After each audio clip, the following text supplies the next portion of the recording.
de la matrice utilisée. Nous nous appuierons sur la matrice de comptabilité sociale suivante. Dans cette économie, la production a été décomposée en 3 secteurs productifs. Le secteur agricole, le secteur manufacturé et le secteur autre. Le total en bas des colonnes 8, 9, 10 indique la valeur de la production. Cette valeur sert à rémunérer le travail.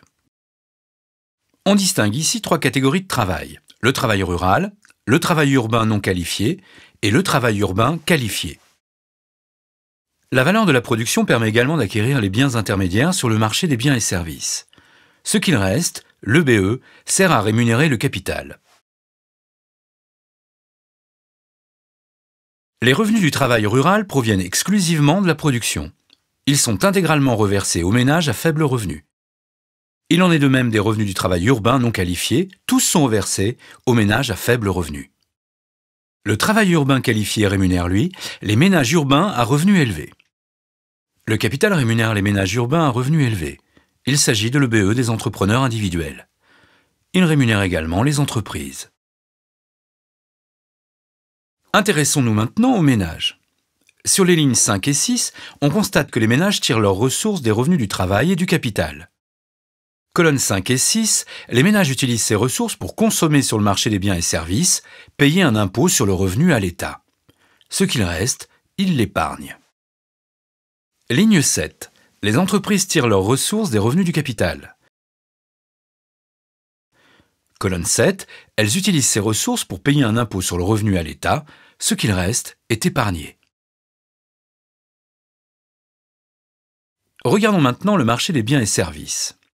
Ces ressources proviennent de la vente des biens de consommation aux ménages, des biens intermédiaires, de la consommation de l'État, des exportations et de l'investissement.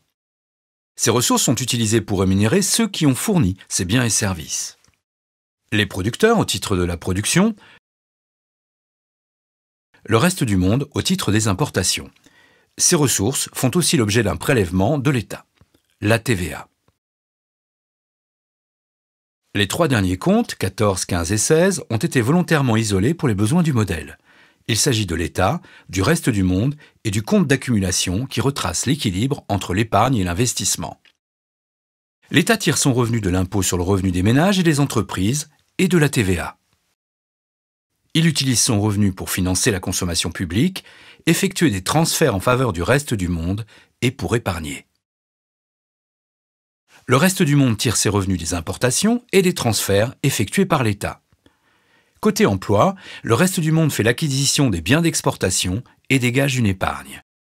L'épargne du reste du monde correspond aussi à l'inverse du solde du compte courant.